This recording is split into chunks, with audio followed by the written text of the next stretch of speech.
Hello and welcome to another Brawl video. Today we're checking out a very unique colorless ramp deck built around the Aetherspark. This 4-mana legendary artifact planeswalker also functions as an equipment, so there's a lot going on here. Starts out at 4 loyalty, and we usually want to use a +1 right away, attaching it to a creature we control, as well as putting a +1/+1 counter on it. Now for as long as our Aetherspark is attached to a creature, it kind of functions as an equipment, so it's no longer a planeswalker that the opponent can attack to reduce its loyalty. So they first need to destroy our creature before they can reduce our loyalty by attacking it once again. And then for as long as our creature is attached with Aetherspark, whenever it deals combat damage, it doesn't have to be directly to the opponent, just any combat damage in general, we get to add that much loyalty to the Aetherspark. So if we can suit up one of our larger creatures, that's a ton of loyalty we can gain in a single attack, and then we can use that loyalty to use a -5 to draw 2, or the -10, adding 10 mana of any one color. So that's very useful in ramping out our huge Eldrazi. So that's kind of our game plan. Now I've split up the deck into a few different categories to help parse it. The first section is a pretty large one, as it spans 2 columns here. The ramp section, since we are trying to cast some expensive Eldrazi, the Aetherspark plan doesn't always work out, so it's important that we can keep developing our mana. Then we've got some creatures that are excellent for suiting up with the Aetherspark. Lots of them have flying, or we can play early, so we can kind of curve into the Aetherspark and immediately suit up our creatures to start attacking. And then also some creatures that benefit from additional +1/+1 counters, so there's additional synergy there too. Then we've got some additional card draw effects, and then last but not least our finishers, which include lots of expensive artifact creatures or other artifact spells, as well as our Eldrazi, which can also often take over a game when we get to cast them. So those are the cards we're hoping to ramp into with the Aetherspark. If that fails, we still have our other ramp cards to get there. So that's kind of our game plan in a nutshell. Now for the deep dive, starting with our ramp, we've got some 2-mana artifacts, including the Automated Artificer, which can make mana that we can spend to cast artifact spells, so still very useful in the early turns, even if it doesn't cast our Eldrazi later. Then our typical 2-mana artifacts include Cold Steel Heart, Guardian Idol, Mindstone, Transformer, Iron Crag, and then no Signet in this deck since it doesn't make colorless mana, but we do have Ornithopter of Paradise as another mana creature that also has flying, so also pretty decent to suit up with Aetherspark if we don't have other options available. Thran Spider makes a Power Stone, which can also still help cast our artifact spells. We've got Foundry Inspector discounting all artifact spells by 1. Then the Flesh Raker is also great, as we get to make additional spawn tokens while pinging the opponent. Palladium Mirror can make 2 mana, similar to a Worn Power Stone, just in creature form. Then we have Pristine Talisman, gaining some life. Semblance Anvil I also like, especially if we can exile an artifact creature to it. That way we not only discount our artifacts by 2, but also our other creatures by 2, so that can also discount our commander. Then we've got Staff of Completion, which can maybe help proliferate some of the +1 counters or loyalty counters, but can still make mana as well at the cost of life. And then Unstable Obelisk also makes colorless mana, and we especially like ramp artifacts that make colorless mana, because one of the payoffs is Forsaken Monument at 5, saying colorless creatures we control get +2/+2, and whenever we tap a permanent for a colorless mana, we add an additional one.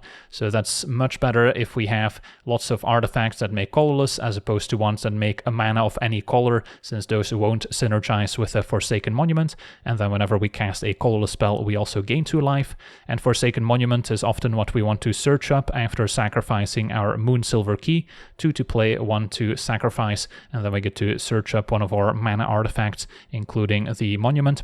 Then there's Hedron Archive at 4, tapping for 2 right away. Solemn Simulacrum can find one of our wastes, which is kind of our basic for our colorless deck, and then draws a card when it dies. We've got Gilded Lotus, making 3 mana of any one color. Again, not colorless, so a bit of a nombo in this deck, but still good enough to include. Karn Legacy Reforged, if it survives, can also give us a lot of colorless mana. And then Aethermite Stone and Tweakstone can be either removal or draw 2 when it enters, while making 2 colorless to cast our artifact spells.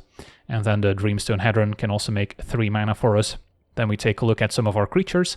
At 1 mana, Gingerbrute, especially nice with a new Start Your Engine lands, as we can immediately get our speed to 2 and then steadily increase it turn after turn. There's Hope of Girapur as a 1/1 flying artifact creature, also great to suit up with our Aetherspark. Iron Apprentice, also great with the +1 counters, because when it dies we get to move all those counters elsewhere. The Sentinel can also maybe gain us some life against decks with lots of non-basics. Got the Automaton also picking up more +1 counters as we cast artifact spells with a built-in protection from Ward. Steel Overseer can activate to put a +1 counter on each artifact creature we control. Then there's a Liberator, which we can play at instant speed, also allowing us to play other colorless spells and artifacts as though they had flash, so it can set up a nice ambush, and also picks up more counters the more expensive spells we cast. Then Matter Reshaper, just kind of a roadblock that can maybe chump an opposing creature while still getting us an extra card in return. Also fine to suit up with Aetherspark, even if it means attacking just to increase our Aetherspark's loyalty and losing the Reshaper in the process. Then Nuttlecyst, one of those living weapon equipment, comes attached to a germ, giving it +1/+1 for each artifact and or enchantment we control, so that can also quickly get out of hand, and also the reason why we have artifact lands in our mana base to improve that effect. Then some 3 mana 1/1 flyers. Pilgrim's Eye finds a basic land when it enters, so it can find a wastes, and then Skyscanner simply draws a card. Thought-Knot Seer gives us a bit of hand disruption on this 4 mana Eldrazi, also pretty beefy to suit up with our Aetherspark.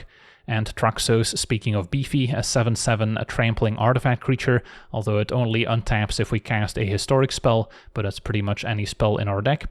And then Hangerback Walker, as well as the new Marketback Walker, also benefit from additional +1 counters, resulting in lots of Flying Thopters when it dies, or drawing that many cards. And then our card draw includes the Palantir, which is pretty powerful in a deck with all these expensive Eldrazi, since you never know when you might reveal a few of those to win the game on the spot. Then there's the One Ring, which can also protect us for a turn. Karn can make large Karnstruct tokens, which also grow with the number of artifacts we control. Mystic Forge can help us play colorless spells off the top of the deck. And Kozilek's Command can draw cards, but can also act as Graveyard Hate or as additional ramp by making spawn tokens, so it has a lot of uses and can also remove opposing creatures.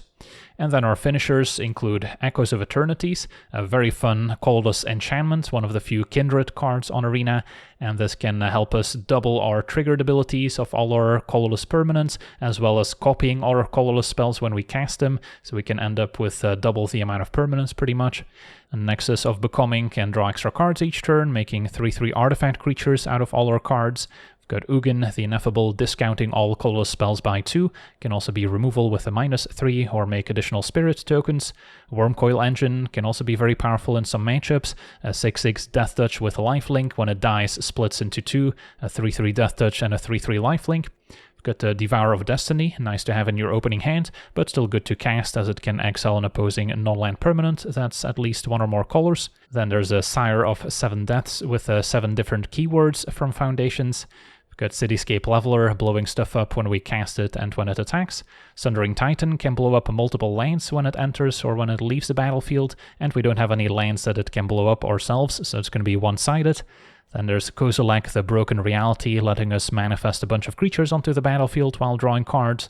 Portal to Phyrexia, making the opponent sack 3 creatures, reanimating stuff each turn. Kozilek, the Great Distortion, can also refill our hand when we cast it, even if it gets countered, and then can counter opposing spells with the ability. And then Ulamog, the Ceaseless Hunger, can exile 2 things when we cast it. And finally, Emrakul can also steal the opponent's creatures when we cast it. So we're leaving out a few of the top-end Eldrazi, but again, our ramp plan doesn't always work out, so we don't want to overdo it. And then the mana base is one of the nice things about the colorless deck, is you have all these utility lands that you get to put to use. Still want some number of wastes to search up in case our opponent destroys our lands as well.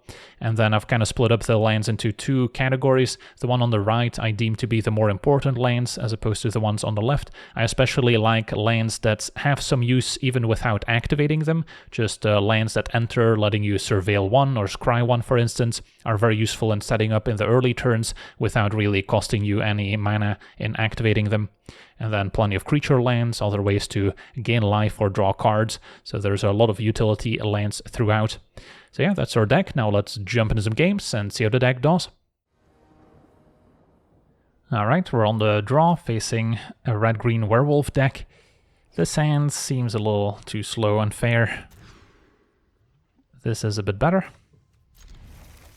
Also important that we can cast spells as early as turn 2, so we don't let it switch to night time, which can be a problem otherwise.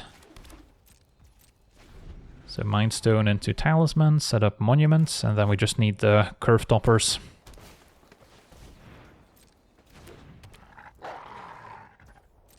So next turn they already get to connect with Pack Leader, draw a card. Blast Zone is gonna have to wait. And it does seem like they might have another 1 mana instant in hand. So we're just gonna have to weather the storm. Suppose I could have played Desert to dissuade the opponent from attacking with the Pack Leader. But then we're also not progressing our own plan.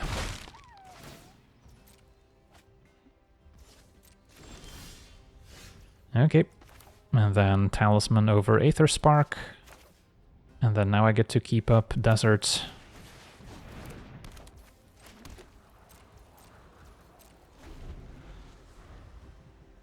And then I'll put some stops here to make sure we activate it in the correct time frame. So it's only after damage. I guess we have to wait a little bit longer. And now I can activate it. Alright, that worked. Our land takes out a 2/1 creature for free. Although now enables Cemetery Prowler to discount their creature spells. Alright. Moonsilver Key, a little redundant, but I'll still take it. So now we're looking at Monument into Key.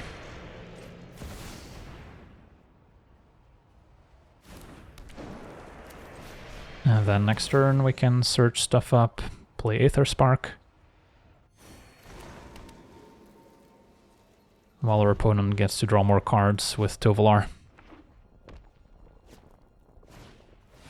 Unnatural Growth, that's a lot of extra damage. So we take 12. At least that's their entire turn.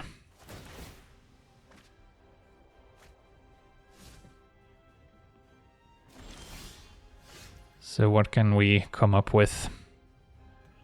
Yeah, Aetherspark by itself doesn't do much. So I guess we're looking to maybe draw with Key. What can I get here? Yeah, there's no real interaction that I can search up.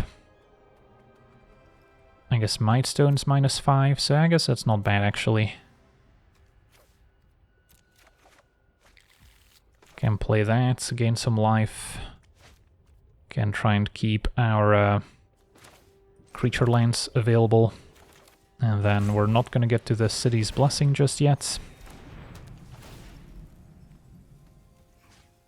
Take out Tovolar or Prowler. Tovolar they can replay for 4, so it might be Prowler. And then I can still animate my creatures to block. Or I could play Aetherspark, but then it's just gonna get attacked. Yeah, I'll pass. Could have also sacrificed Mindstone, but I'll wait a turn in case we can get to the City's Blessing. Tovolar up to 6. So yeah, I can try and block here.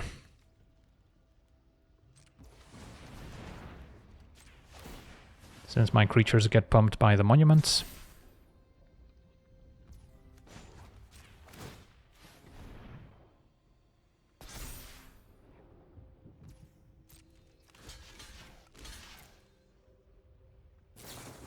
A Nightpack Ambusher, okay. It's +1/+1. And a Lightning Bolt, so they just trade for everything. That's acceptable. So I don't think I draw with Mindstone, since I might need the mana now. Trade happens.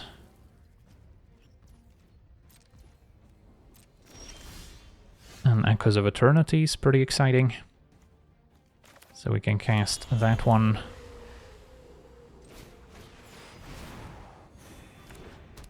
And then level a Blast Zone or play Aetherspark.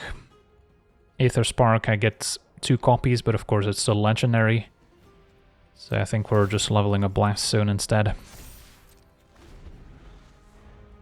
This is 5, this is 4. we don't have any 4s ourselves. Replace Tovolar. And a pack leader. Take 8. So we want to put 3 counters on here.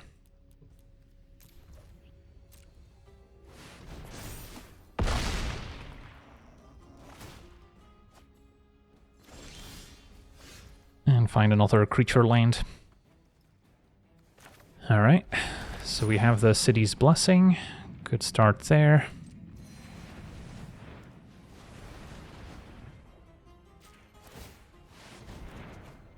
Alright, find a Sundering Titan. That can block pretty well.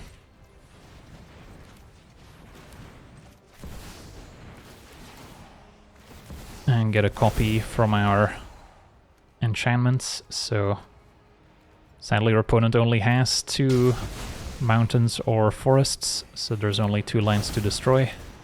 Otherwise we could have blown up 4. And then now Aetherspark might be worth it over Blast Zone. That's actually close. Blowing up the Ambusher might still be better. Upside of playing Aetherspark now is that maybe next turn I can attack and then draw some more cards. Yeah, you know what, let's still Aetherspark.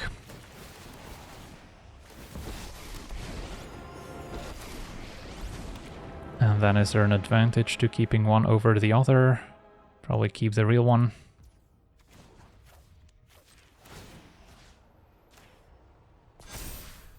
Okay, and that's probably it. Could still sack Mindstone. And find a Thought Knot. They'll switch to nighttime. Since our opponent has 3 wolves or werewolves, and a caretaker's pretty scary. Getting 2+1 counters. But our opponent does not attack. Okay, so now can start with Thought Knot, can start by drawing with Arch. If I attack, I do lose the Sundering Titan. Their lands now also have hexproof, by the way. But then I would get a ton more loyalty on Aetherspark. But I guess the goal is just to draw 2 with it anyway, since we don't really need more mana. So maybe start there.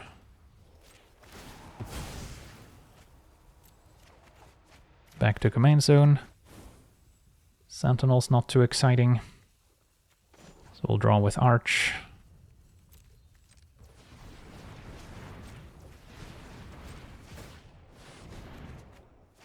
Find an Ornithopter. Alright, maybe sack Blast Zone here before we play Thought Knots.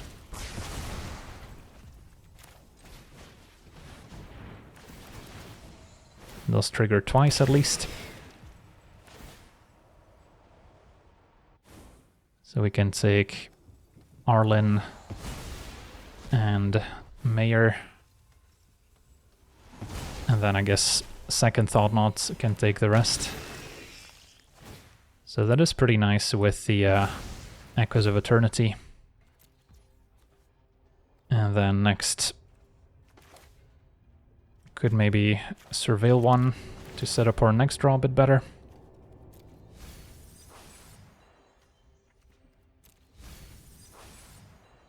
And could still redeploy Aetherspark to have that for next turn.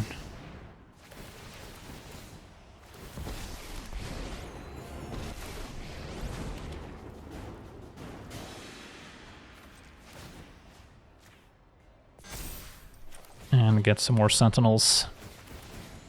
Those can trump if necessary. Alright, still a decent turn, I would say. But the Caretaker's very scary. And our opponent top decked another werewolf. So 2020, still not attacking, found a Thran Spider. That's a decent mana sink as well. Now I could also proliferate with Bastion before drawing with Aetherspark. I think I still draw with Arch.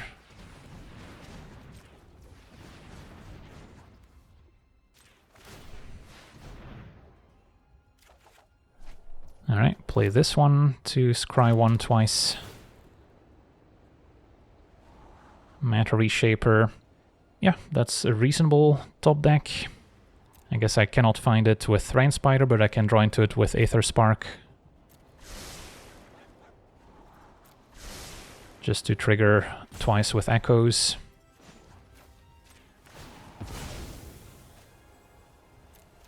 Back to the command zone. Sky Scanner is a nice one too. So maybe start there. That draws 2 cards per Sky Scanner, and we have 2 of them. And there's Emrakul. Can we still cast it? Should be able to. And this should get around their protection. Yep.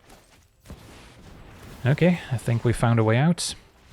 And our opponent explodes. Sweet, on to the next one.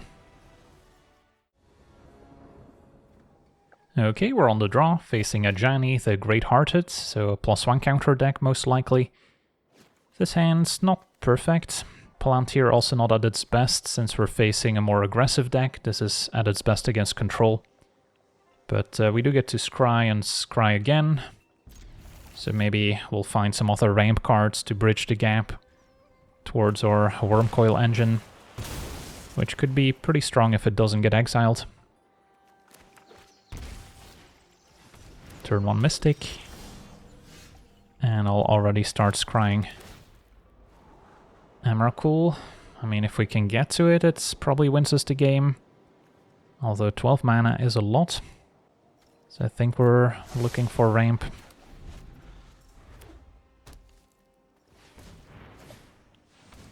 For now, a Pack Leader and a Selfless Spirit. So they're setting up nicely for Ajani. Scry, still looking for ramp cards. Obelisk sort of counts.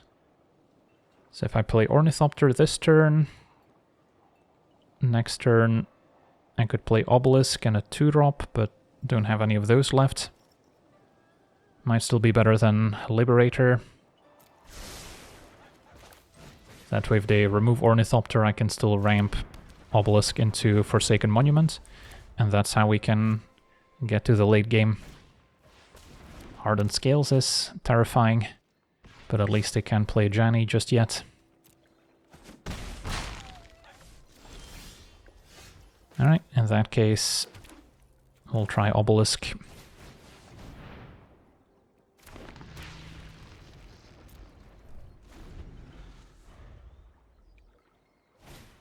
It's going to be a Stonecoil, entering with an extra counter. So we've been spared the early Ajani.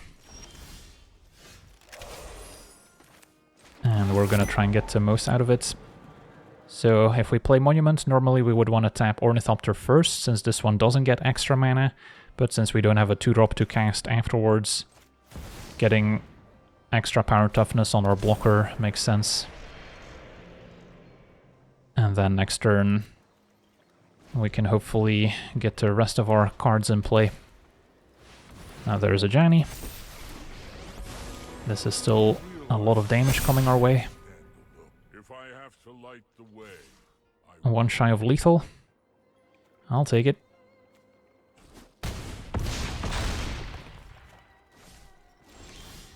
And a Lotus.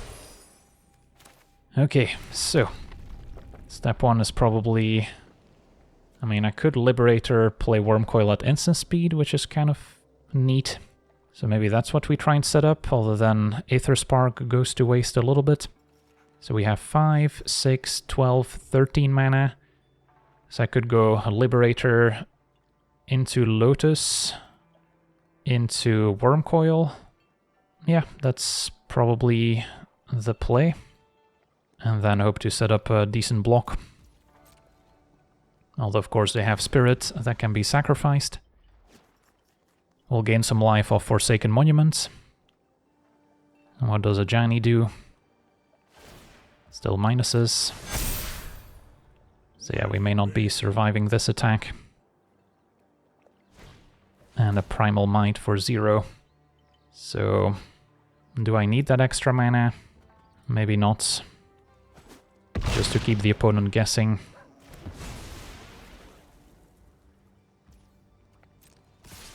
Opponent attacks. Step 1 Liberator.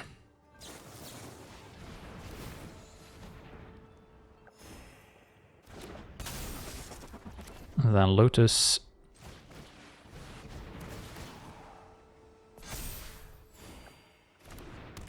And then Wormcoil.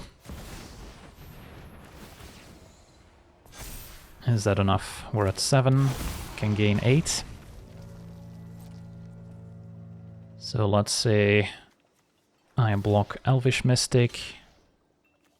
And I block Stonecoil. Or maybe Pack Leader. Opponent could sack Spirits to save both, but then we're only taking 8. And I still gain 8. And if damage were to happen, I gain 8. So then I fall to 1 exactly. Alright. Seems fine then. Ooh, Inspiring Call. So they make their team indestructible anyway. But we're not dead. And we still have Liberator. We get some Wormcoil tokens, which are 5/5 each. So I guess that could have been worse. And now Kozilek. Seems better than anything with the Aetherspark at the moment. So we'll try that. No point in taking speed into account. Can maybe keep Obelisk untapped. So that casts Kozilek. Suppose we could have done this all at instant speed again, but would like to hit my land drop. Which we actually didn't. So let's see, we have 5 mana, so I can still go Flesh Raker into a Market back.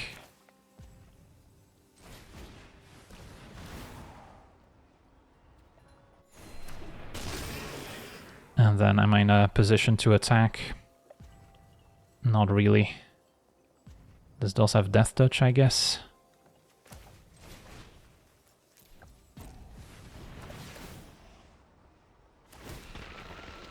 Yeah, we're just trying to survive to set up Portal to Phyrexia here.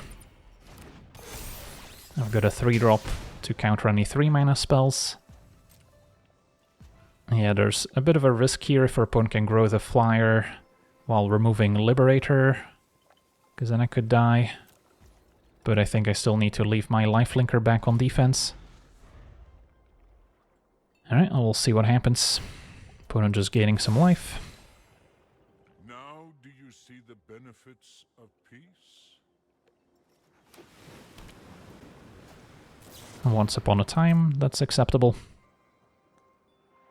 Now Aetherspark could gain a ton of loyalty in one turn to immediately set up the -10 on the following turn. Kami, I'm happy to counter if they cast it. Even though Palantir would be fun to resolve.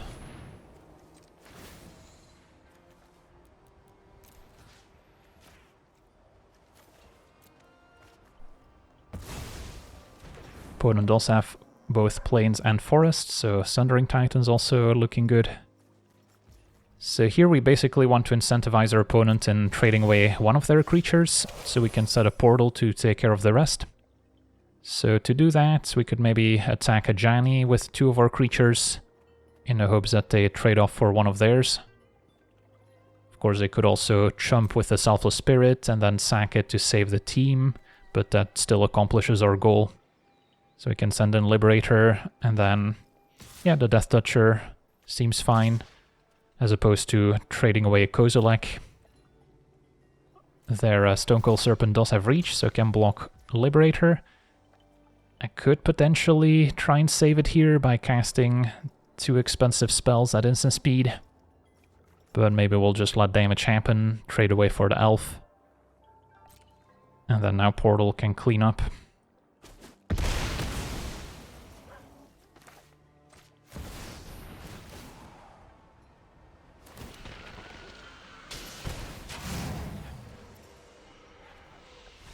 And our opponent scoops it up. Awesome. On to the next one. Okay, we're on the play, facing Breya, a 4-color artifact deck. Could also be 4-color good stuff, but it's not quite first sliver levels of good stuff. This hand is a little too top-heavy, so can't really keep. This is better.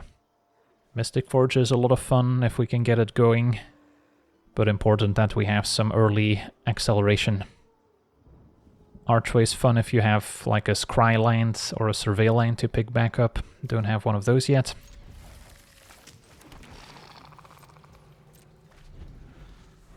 So it might end up being a liability here if we don't draw another land.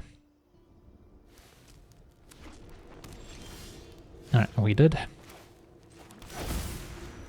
So then, still have to decide between Forge or Aetherspark. Without a creature to immediately equip, Aetherspark isn't super exciting. So might want to get the Forge going. Could also play a Walker for X equals 2. Yeah, I guess especially now that our opponent's keeping up mana, having Artificer plus Walker seems decent, because they both help set up Aetherspark on the following turn. And Mystic Forge gets much better once we have more mana available.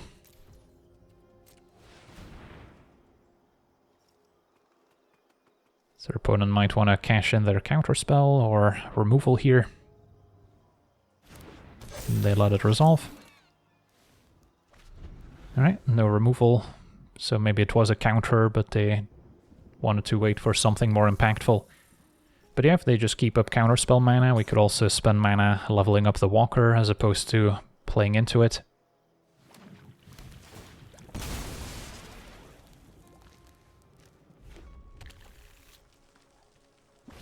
It's going to be Heirloom, leaving up 1 mana. Could still represent Wash Away. So then they could still counter Aetherspark, but they wouldn't necessarily counter the Mystic Forge. So now might be a good time for it.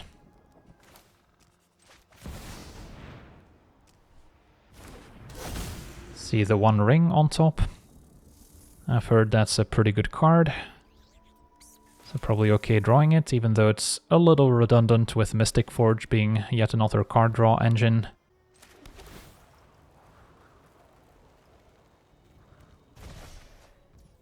And we'll just attack. So yeah, we'll see here. Especially if they destroy the Mystic Forge somehow, we'll want the One Ring. Artificer doesn't make mana to cast Echoes, since it's not an artifact.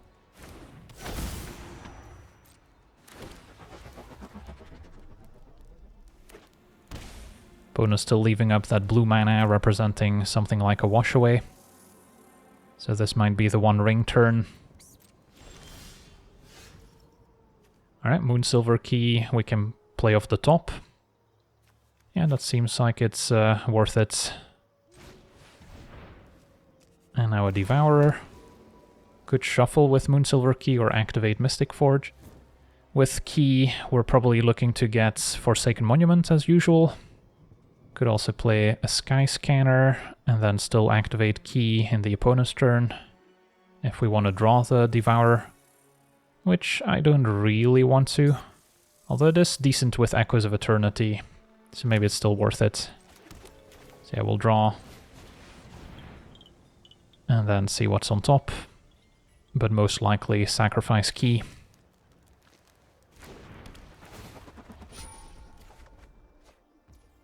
Ulamog on top as well. Might be a little on the pricey side at the moment. Don't have a lot of mana to work with.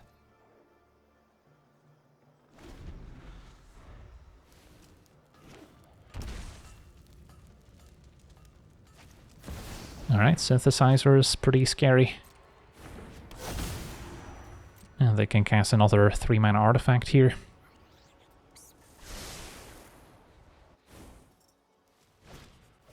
And an Altar, very good with Thopter tokens as well. At least they don't have any colored mana left. And probably take 6. Gotta chump the Construct tokens, which are a bit bigger.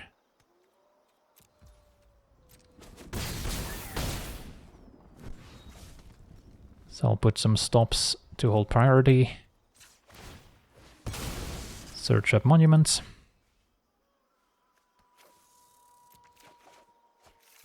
Matter Reshaper on top. I don't necessarily want to draw. Maybe it's good enough, just as a chum blocker I can still cast. Although I would much rather hit my land drops, so I'll activate Mystic Forge. Alright, Blast so we can draw.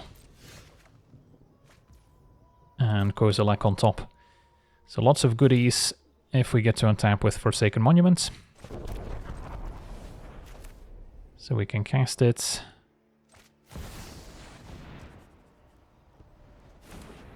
And then I can still cast One Ring or Aetherspark now that the coast is clear. And suiting up our flyer means we get to attack to increase our loyalty.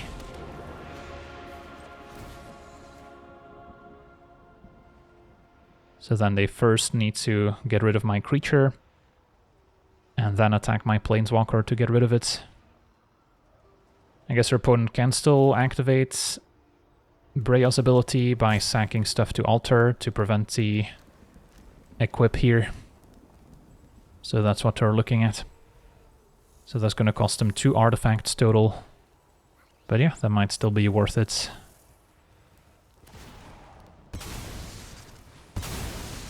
Alright, so Sky Scanner down. Only get 1 loyalty here. And then we'll pass it back. Not sure yet if we want to keep Kozilek on top. Happy to block with a Walker if needed. And then we would love to go Echoes into Devourer of Destiny, for instance. Blade makes me sack a creature. I guess Walker, since I'll at least draw off of it.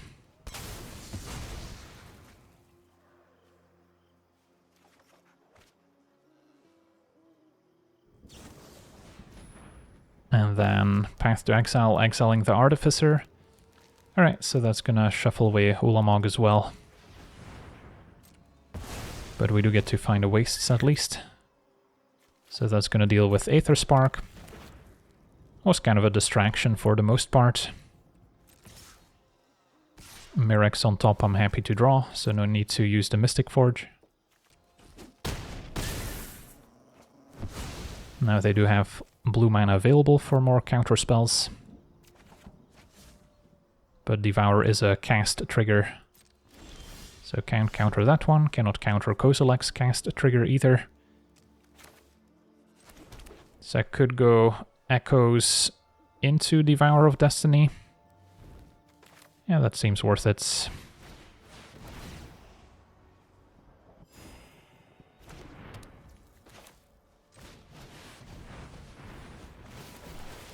Get lots of triggers. Start with Synthesizer.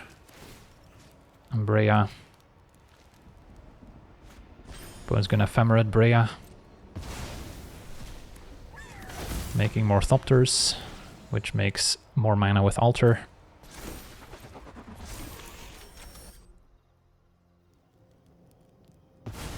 Simulacrum Synthesizer down.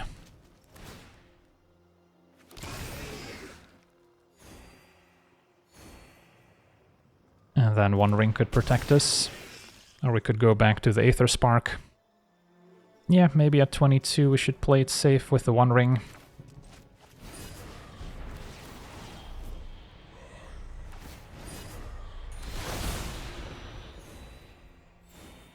And then Kozilek can help us refuel.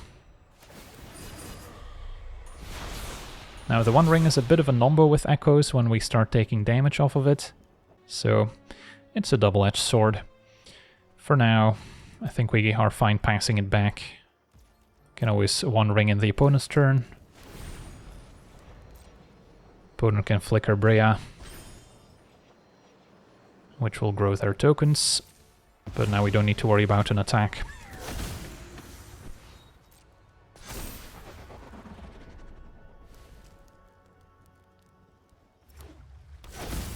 And then Forsaken Monument also gains us more life with Echoes. So it is a pretty sweet combo. Plunderer, that's a scary combo as well. Especially with Alter, there's infinite combos that often win the game. Is this one of them? Apprentice, when creatures die, drain us. Creature die makes a treasure. I don't think we're infinite, but it is quite scary.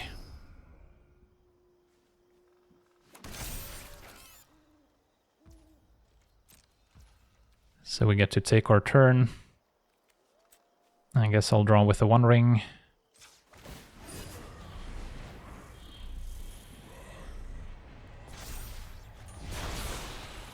Find Traxos.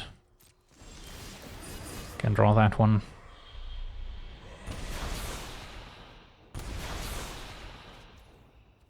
Alright, Apprentice on top. So let's trigger Radiant Fountain twice. And then, sure, we can play some things off the top first.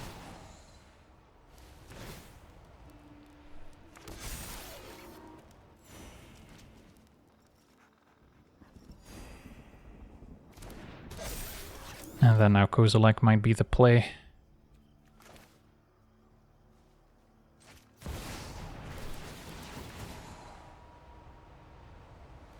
Try and find some more of our curve toppers.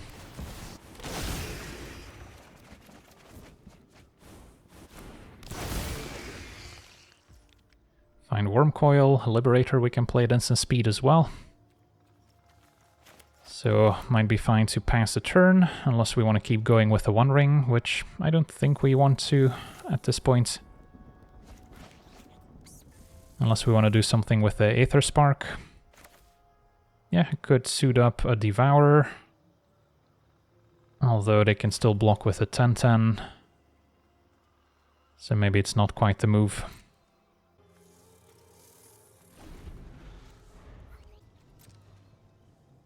Opponent sends in their Chonkers and Flyers. So time to set up an ambush.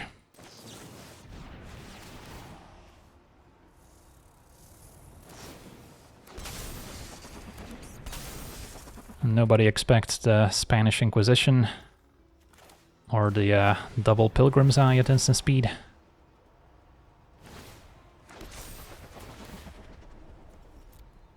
Get to find all the wastes in our deck, pretty much. We're gonna fail to find with the extra copy, because each Pilgrim's Eye triggers twice. I guess I could Surge just to shuffle away the Crystal Grotto. And Emrakul on top, why not? First play Wormcoil.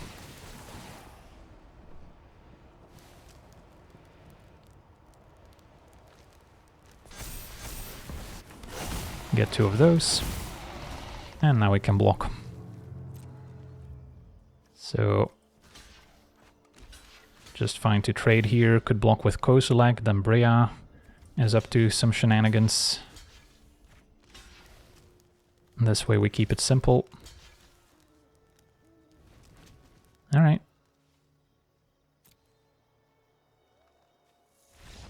And that's good enough. Awesome. On to the next one.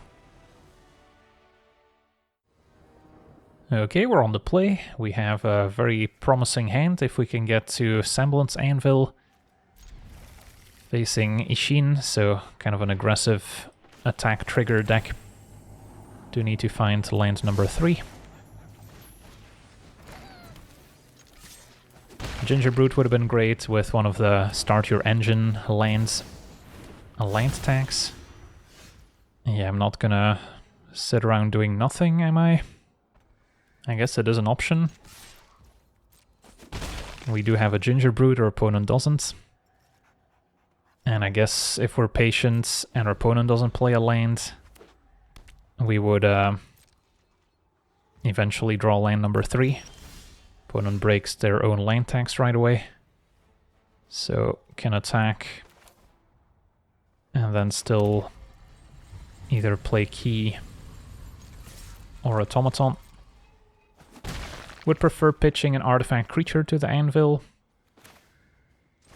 so that we discount both creatures and artifacts. So we'll start with Key.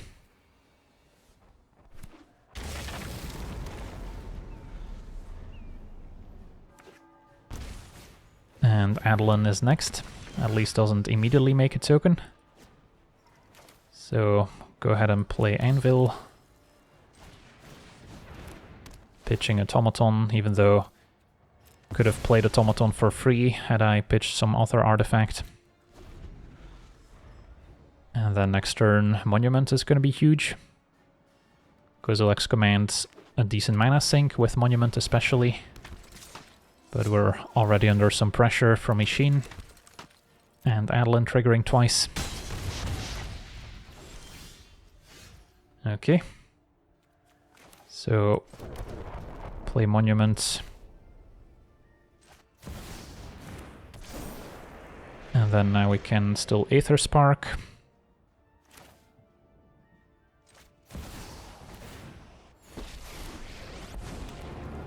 Suit up Gingerbrute. And if they want to trade, that's fine. If not, we get a bunch of extra loyalty. Ooh, Ganjo. Fair enough. So Gingerbrute down, and now Aetherspark can be attacked. And Mishra, that's a lot of damage here. Are we just dead, maybe? At least Aetherspark soaked up 5 damage. But yeah, Mishra's a lot of damage with all these tokens. And yeah, we're still dead, so they definitely should have ignored Aetherspark, but they still had Exaxes. On to the next one. Okay, we're on the play, facing Karametra, so green-white creature deck. Our hand's missing a ramp. And I don't think we can really keep one without it. I guess Thran Spider makes a Power Stone. But yeah, we need to get on board quickly. And this one is also not ideal, although Moonsilver Key can eventually get Forsaken Monument, which of course with Emrakul could win the game. So I'll try it.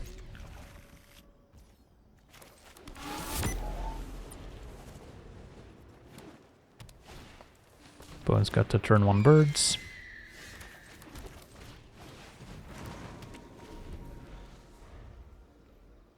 Turn 3, probably still Matter Reshaper.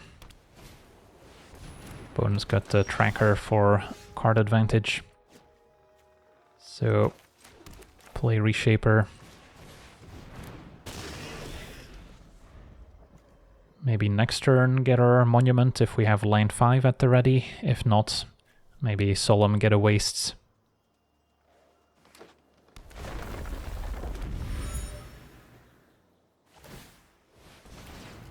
Tracker grows, still happy to block with a Reshaper here. And Priest only has the 1 elf. It is a pretty big investment to just pay 1 mana here as my entire turn, when we could Solemn and then next turn both sack and maybe cast the Forsaken Monument. So I think I'll still try this instead.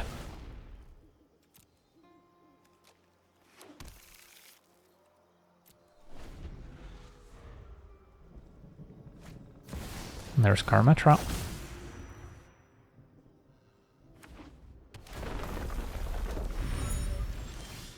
Alright, Hangerback's also a decent mana sink. So it's time to get Monument and cast it. And then, if there's no artifact removal, we're in business.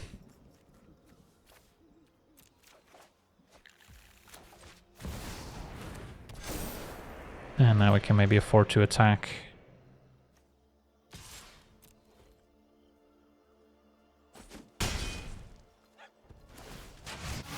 Get our speed up. Provisioner, that's okay.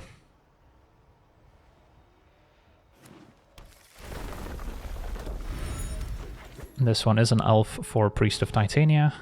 Excavator to replay the fetch lands. Although there's no fetch lands in circulation yet.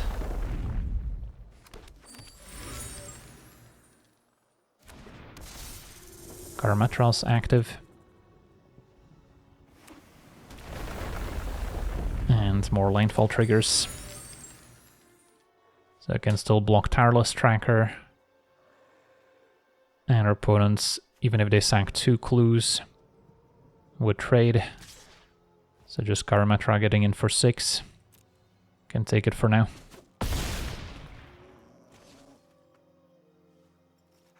And then Amarkul is looking pretty good here. Especially for Afraid of a Craterhoof Behemoth, I might have to go for it now, as opposed to waiting. Target my opponents. Can still play a small hanger back or save it for next turn. And that's good enough. Alright, so on to the next one. Okay, we're on the play, facing Korvold, a Junt Sacrifice. Not going to be an easy matchup. This hand's missing early mana acceleration, so I'll take a mulligan. This one could use some help, but we get to use Devour in our opening hand. And then Forsaken Monument could be excellent to get in play early. Probably just need a land, or we could go for a Transformer. And then I don't need to surveil just yet. And then ideally we pitch an artifact creature to the Semblance Anvil, that way we discount both creatures and artifacts. So we could do that next turn. Or we could just have a look with Thought-Knots.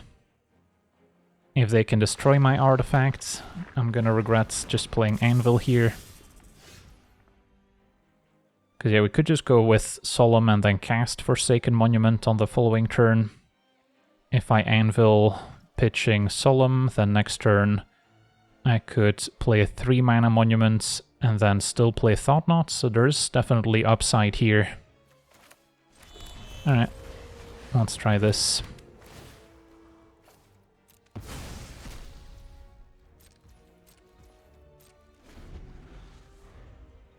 So please don't blow up my Anvil. Opponent could play Korvold.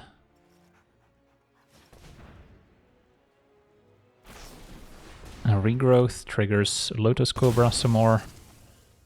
Opponent's hanging on to Reliquary Tower, so they've got big hopes and dreams.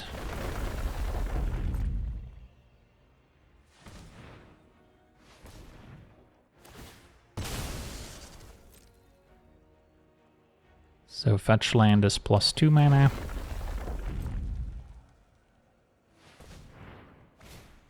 Cultivate triggers Cobra some more. Anything else?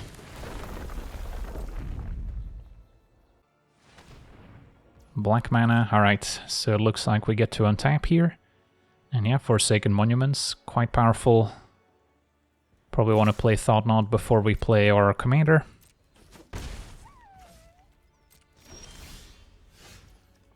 So, play Monuments. Play Thought-Knot, and I can still Aetherspark afterwards. See what you're working with. So Mayhem Devil's always scary. Binding. I'm surprised it didn't cast last turn. And of course Diabolic Intent can get whatever they want if they sack the Cobra. I think Binding is still the most problematic. And then play Aetherspark. Gain some more life. And suit up our Eldrazi.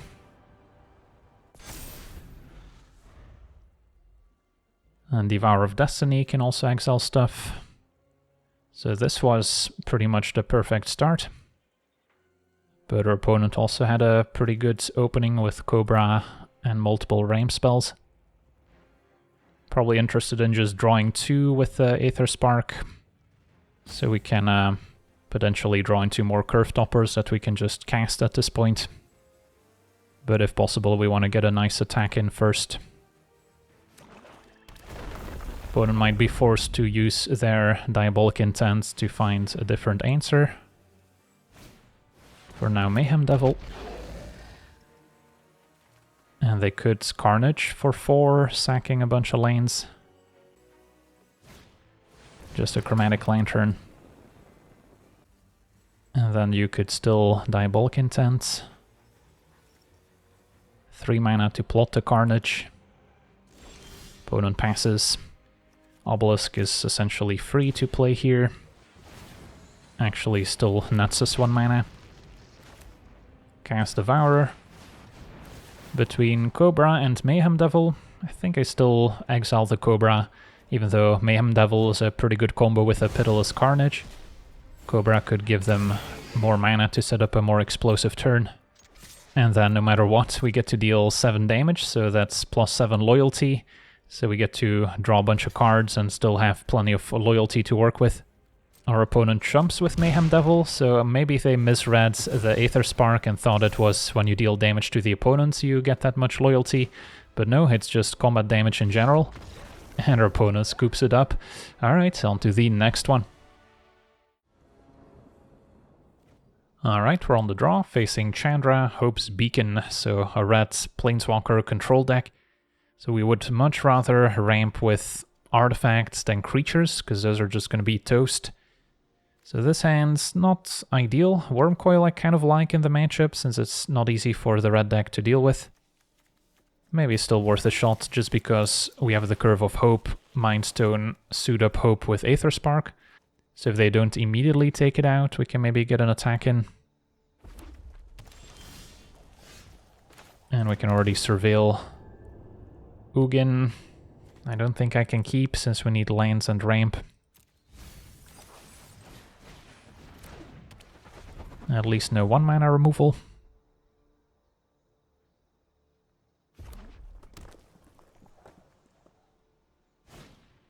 Arcane Signet, alright.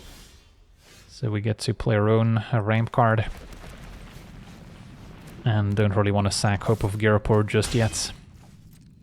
But there might be a time where it's correct to do so. Prevent the opponent from casting their commander. Volcanic Spite will already take care of it. So then Aetherspark without a creature to equip is not that exciting. We'll go for Palladium Mirror. And then Traxos seems good. Something beefy that's not easy to burn. So now do we still play Palladium Mirror or Aetherspark? Can next turn immediately suit up Traxos. But then I guess we won't be doing much with it that same turn. It does mean I can maybe attack, and then we'll be able to immediately get 7 loyalty, which lets us -10 to cast Kozilek a turn sooner. Yeah, you know what, let's try it.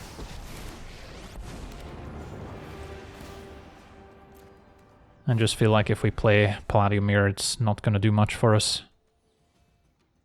Now we do still need to cast a historic spell to untap Traxos, but that shouldn't be a problem.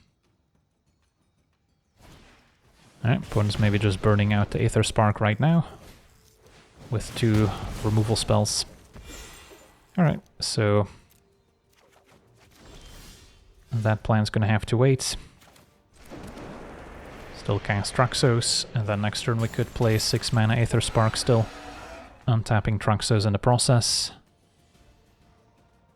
So now we're just hoping they don't have artifact removal specifically. I guess they could still burn it out with enough damage. Ooh, Rumble Reading. Alright, so they're on the land destruction life. At least Traxos seems safe. So no Aetherspark, instead we can play Palladium Mirror. Hit you for 7.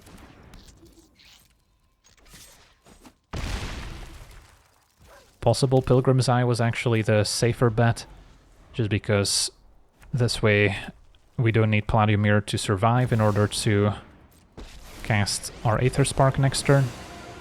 Enough talking. Let's do this. But yeah, opponent taking out Palladium Mirror. Now we get a free shot at Chandra. Let's go out with a bang. And it's gonna have to be Pilgrim's Eye.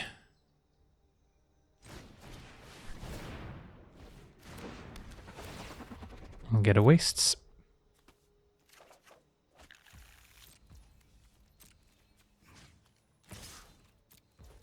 And then Fleshraker is not historic. So it doesn't tap Traxos, but I'll still cast it to set us up for next turn. And then, yeah, Aetherspark, untap Traxos, attack. Get a lot of additional loyalty.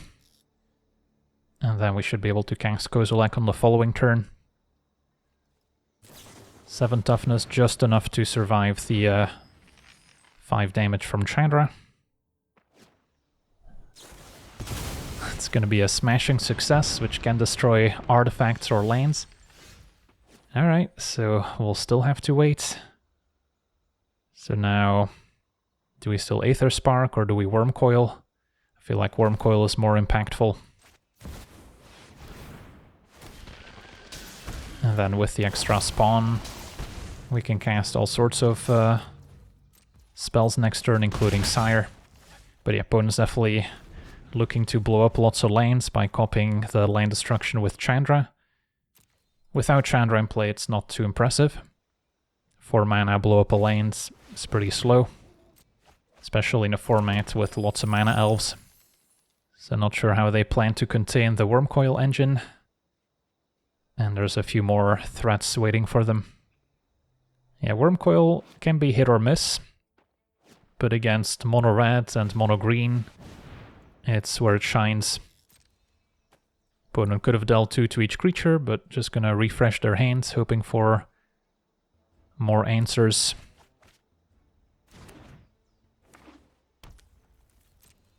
I guess mono black also struggles with the Wormcoil. Blue and white are the best at dealing with it. Alright, I'll go with Aetherspark. We've waited long enough. Suit up the Wormcoil. Attack. And that's 1 shy of lethal. So they get 1 more turn here. Even our creature land is lethal. But now we would be able to make 10 mana and cast all sorts of Eldrazi. No idea who you're missing. Chandra goes digging, finds Soul Seer and Impulse. Soul Seer doubled can actually deal 10 damage. But it's going to be a Reckless Impulse. And if our opponent allows us, I would love to cast an Eldrazi here. We've waited long enough, and we'll make it Kozilek, sure. And Fleshraker can do the honors. Alright, so we get to see our colorless Aetherspark deck in action. Not always the easiest to get going, but once Aetherspark can stick around for a few turns, it can generate an insurmountable advantage. So it is kind of a must answer, or at least the creatures that we try to suit up. And then, of course, the deck is capable of ramping in other ways as well, with Forsaken Monument being the most reliable one. So yeah, that's going to do it for today's gameplay. Want to thank you for watching, hope you enjoyed, and as always, have a nice day.